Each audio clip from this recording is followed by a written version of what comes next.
Hi guys, so as promised, this is our second part of the daily care. Last week we discussed wash rack and kind of washing them, some tips and tricks there. If you didn't get a chance to catch that video, I'd encourage you to go back and look that up. I think it'll really help with what we're going to discuss today. So last week we stopped with washing them and then kind of squeegeeing them out. So today I want to pick up with parting their hair, working their hair prior to blowing.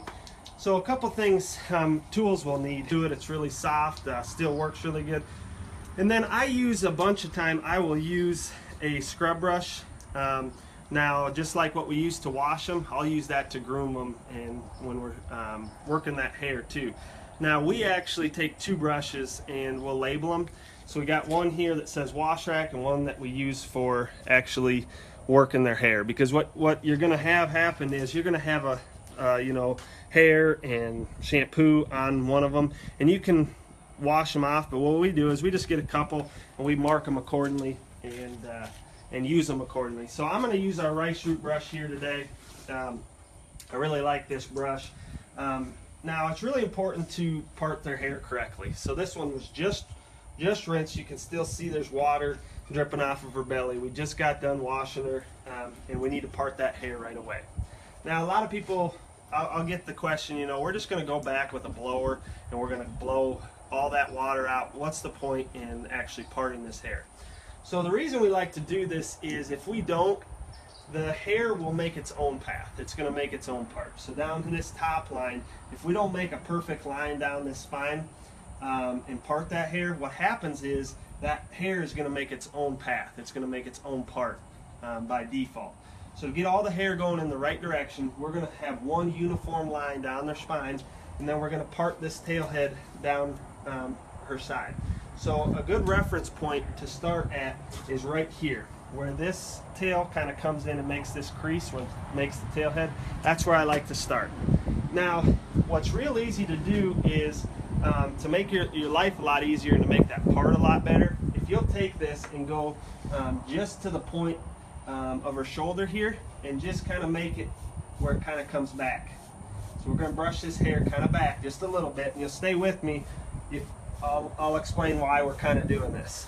So all that hair naturally wants to lay backwards. We're going to work its way forward eventually, but to make this part easier, I'm going to work this hair back. So I want to work this back here and work this back here a little bit. Now we've got all that hair going in the right direction. We can lay our comb in here and we can make this part. So you can see we're following this crease on the tail head. We're going to make this part. And by combing that hair backwards first, it just gets all that hair where it lays the right direction. So again, if you'll zoom in here, you can see on the top of her spine, we're just going to make this hair part both directions. And you can see now, instead of it going backwards, we're kind of working it side to side as we make this part down her back. And it's really important on cattle that have just a little bit of wave or kink to their hair. This is a 3/4 semi, so just by natural trait, she's going to have just a little bit of kink. Now it's really important as well, you can see we're parting this tail head. We want it to almost form a mohawk a little bit. So don't forget about this other side. Make a crease there. Now, if you have any question on where you should part this tail head, I would tell you to err to the side of being closer up. If we make this tail head, this part here, what happens is it just visually, as that hair grows, it makes that look like maybe she drops in her pins a little bit. This is a really important area to grow hair, so we want to make sure that we make that part high, where then we can come back and work that hair back forward. You'll also notice up here on top, as I'm parting it side to side, I'm going to bring this brush back closer to that part, and I'm going to work that hair forward. And you can see now we're working that hair back forward, but we've kept that part line in there. So again, we're going to do that over her entire body. We're going to work this hair forward on her legs, I like to brush their legs, and then I like to kind of comb them at a 45-degree angle. Again, we're going to kind of brush it straight forward. If we start to get to where we're trying to go up too quick with it before it dries, or before we go with our blower and we get a colic, what you can do to kind of reset it. So let's, for instance, we get this and it's kind of going backwards, and we're trying to get it forward, but it just still kind of looks curly. What we can do is we can kind of bring it back down a little bit and then slowly start to kind of work it back forward. And that just gives you kind of a reset on that hair. If you get just a little bit of a colic or it's wanting to go a different direction, just take it kind of back down and then work it back forward. So real quick, I'm just going to work all this hair back forward. Again, we talked about last week how important this hair right here is. I think it gets forgotten a lot, so make sure we're working that hair right there. And we're going to comb and brush at the same time. We're going to do the front leg just like we did the back. Get it all going kind of forward with our comb and our brush. We're going to do the inside of these legs as well. Reach in and get that hair right there again. And then again, up here on their neck. Can't forget their neck. Now the top of their top line here and their neck, I just take that straight forward. That hair, naturally, you can see where there's a break or kind of a swirl. 90% of cattle will have kind of a colic here, and that hair will want to grow forward from that point forward. So we can just take that hair back forward. Now, one thing that I see a lot, and again, I've done it before, it's an easy step to skip, but I'd encourage you to, whether you're at the show or you're at home and you're going to take this calf to another part of the barn, or for instance at a show, if you're going to be on the wash rack washing them, I'd encourage you to bring a brush and a comb to the wash rack rather than just taking your calf back to the stalls without combing them. The reason I like to see that done on the wash rack is a couple of reasons.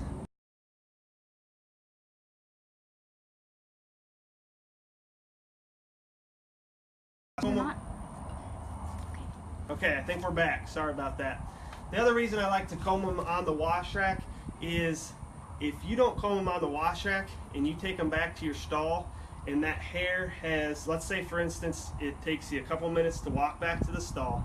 You got to hook up your blower, you got to get a comb. You know, 20 minutes can lapse in that amount of time where that hair is actually drying in the wrong direction. So, and you don't even really realize it. If you set a timer and timed it, it'd be a lot longer than what you probably think. So I'd encourage you to do all that on the wash rack. That way, when you get back to your stalls, if it takes you a little bit to get your blower back going, you've at least got that hair headed in the right direction. So again, I think that's really important to just get that part down, and to do that consistently. If you're making a part here, make sure that every day you make a part that it's in that direction. The other thing I like to do is as I'm working that calf, I'll come back and regroup and go over those parts again. Now the next step is to grab our blower. Now a couple things on blowing a calf that are important is I want to start with where you hold the blower. So when I was a kid, I think it was just natural for me, instinct was to grab as close to the end as I could. And if I could encourage you to kind of bring your hand back a little bit, you'll get to a point where this hose flexes a little bit more. It doesn't flex here. So if we're right here, you're using your whole shoulder to dry that calf. Whereas if we back up a little bit, we can actually run this blower a lot more efficiently just by moving our hand and our wrist. So again, I want you to, I'm gonna go over this, I'm gonna turn it on, it's gonna be a little bit loud, but I want you to kind of keep an eye on where I'm holding this blower. Again, if we're blowing like this and we have this, we don't have that flex, so you actually have to use more of your arm. If you come back here where it flexes, you got a lot of the blower doing more of the work for you. The other thing I want you to pay attention to is the tip of this blower in relation to the height of this calf. So as this calf's really wet, I'm going to have this blower tip right down on the hide almost. But you want to notice as well, I don't have it like this. I've got it still at almost a 45-degree angle straight towards her head. So I'm down on the hide, but I've got it still pointed forward. The other thing I want you to notice is when I'm blowing one, when I'm drying one, I start up towards their head and I work my way back blowing. What happens is if you start from the back and are working your way forward, and I'm going to demonstrate this as well because I want you to notice what it does, it's going to leave what we call the road map look. It's going to leave a bunch of lines, and if that hair starts to dry that way, you're going to get some wavy curls to it. The objective here is to get this calf really dry without leaving a bunch of lines and getting that hair really straight. Now, we don't have time to sit here and dry this whole calf for you during this video, but I'm going to explain as we get this calf drier, we're going to start working that hair kind of more up at a 90-degree angle towards her head and then start to kind of get it to fluff. Now when we get this calf dry, we're going to actually back this blower off and then we're going to start working that hair where it kind of stands out. So the end objective is we want that hair to stand out from that hide. And when we get this one completely dry, then we can start worrying about getting the hair working out. But until then, until we got the calf dry, I want us to focus on just getting that hair going in the right direction. So I'm going to fire up these blowers real quick. Again, kind of keep an eye on the hose tip in relation to the calf, what direction it's going, and then as well where I'm holding this blower. So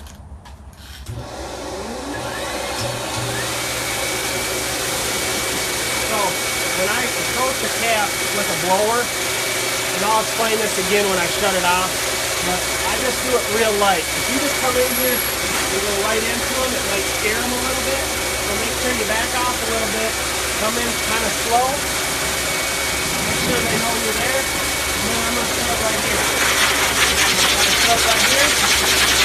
You can notice, again, I'm back here, that tip of that nozzle is right against the hide.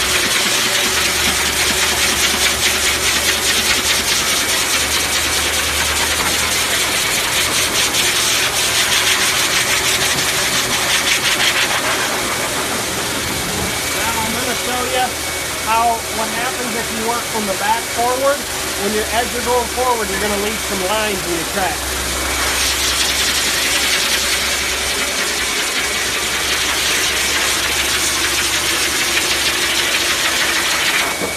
So this is what we don't want to happen. You see how it leaves those lines as we're coming forward? So to erase that, we want to start from the beginning, we want to work our way back.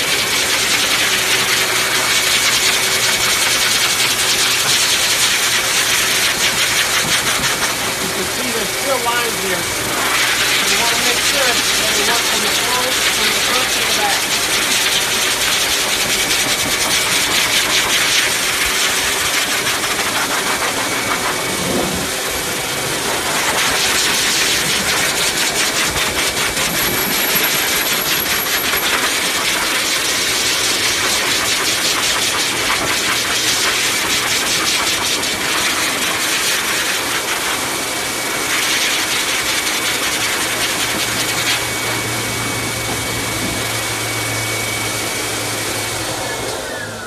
So of course we don't have this one dry yet.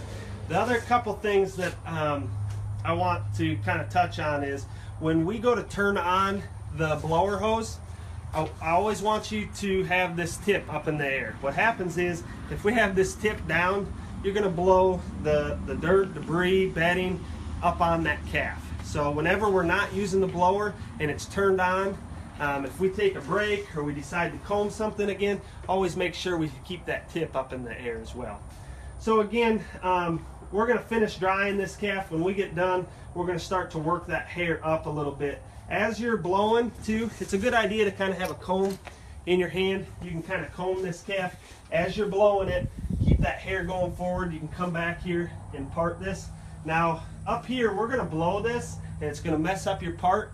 So just kind of keep coming back to that part and just kind of keep parting that tail and that back line. That will actually start to ingrain in that calf. it'll start to where you can get that part there almost every time. But that takes weeks and weeks of just keep training that hair. And as that hair's coming in, you can train that hair where it goes in the right direction and parts where you want it to. Now next week we've got something kind of cool, a neat subject that I don't get to talk a lot about. I get a bunch of questions on this, is my trailer setup, hauling calves, and so I'd encourage you next week to join us next Monday. We're going to cover the trailer setup, the best way to haul calves, to have your